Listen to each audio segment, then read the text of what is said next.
North Carolina rolling Duke. Mm-hmm. There are two ways to talk about this game. UNC Duke to end the season, ACC regular season title on the line. If UNC won, they got it outright. If Duke won, it was shared. There was high intensity. There's two ways to talk about this game. North Carolina fans are going to like them both.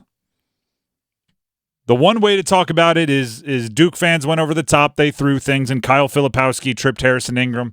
And of course, Grayson Allen was invoked, and the video was watched, and that's not great for Duke, but UNC probably has a fun time pointing out all the atrocities committed. But let's start with the basketball side of things, the other way to talk about it. Has there ever been a game in that rivalry where one team so obviously won the hustle plays? I mean, at halftime, literally, Hubert Davis was like, hey, we're winning all the 50-50 balls. When do you ever just get to say it that casually?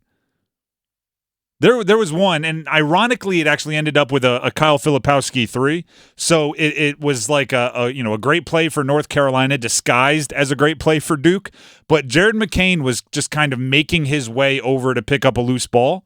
And Elliot Cadeau, 2 freshmen, right? 2 5-stars, 2 of the hot names in college basketball. Jared McCain, doop. Elliot Cadeau dives first on the floor, which is always a thing, gets the ball, tries a pass. Again, it ended up in a Kyle Filipowski 3. But it was the underlying effort that changed the game time and time and time again. It wasn't just Cormac Ryan hitting every 3. There was just an overwhelming desire from UNC to win the game that Duke wasn't showing. Hubert Davis, the head coach of the Tar Heels, after the game on setting the tempo early. I mean, we got off to a really good start. I thought we were tied in defensively.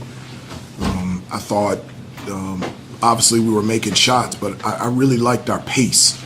The way that we transitioned from defense to offense was at an elite level, and we were able to get exactly what we want in our primary break. We got layups or dunks, deep post catch, get fouled, get to the free throw line, or a quick open 3 by our best 3-point shooters. And so to start the game that way, that ignited us, gave us even more confidence, and it was something that we did. We wanted to get off to a good start to set the tone.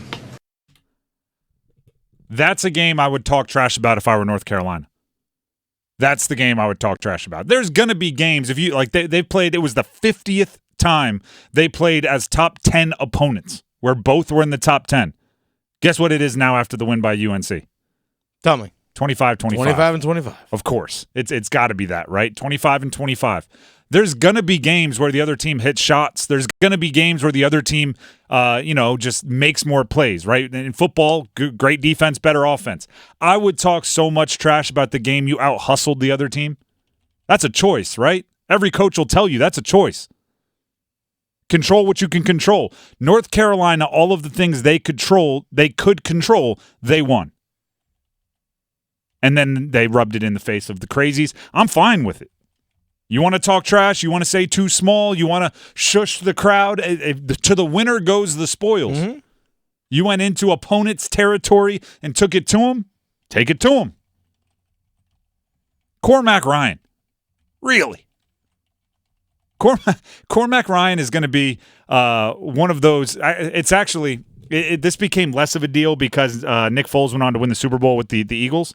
But for a while, there's a list of quarterbacks that had thrown 7 touchdowns in a game, and it's like Y.A. Tittle, Hall of Famer, Peyton Manning, Hall of Famer, Hall of Famer, and then there was Nick Foles. And this was before Nick Foles became like a cult legend with the Eagles. He was just, and it kind of made the list funny, right? Cormac Ryan, I'm not saying he's going to make the list funny because I don't want to disrespect him that way, but you look at some of the players that have scored 30 points for UNC against Duke. It's like Michael Jordan, Hubert Davis. Yeah, it's a short list. It's just like NBA player, greatest basketball player to ever live. First round draft pick, and now Cormac Ryan. Just like we all thought, right? In a game that has the ACC Player of the Year, R.J. Davis, the ACC Freshman of the Year, in my opinion, Jared McCain, future lottery pick, Kyle Filipowski, all-time leading rebounder in UNC history, Armando Bacot. It has all these big names. Of course, it was Cormac Ryan catching absolute fire. But, and we talked about this earlier in the year, the groundwork of that win was the UVA game for UNC a couple weeks ago. Because UVA, what do? They muddy things up, right? They make it ugly. UNC won the game by, I think it was around double figures, 9, 11, something like that, 10 points. And Cormac Ryan was their leading scorer with 18.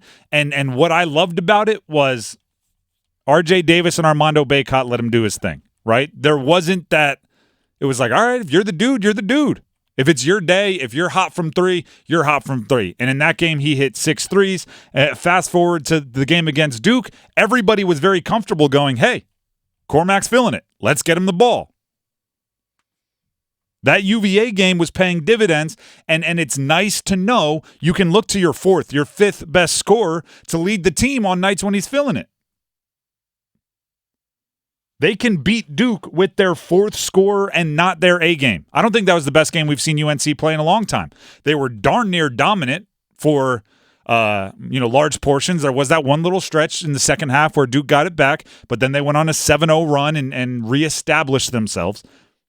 That was beating a top 10 team in the country in a rivalry game on their home court with your, I would say, fourth best scorer leading the way and as a team not bringing your A game. That's a good sign.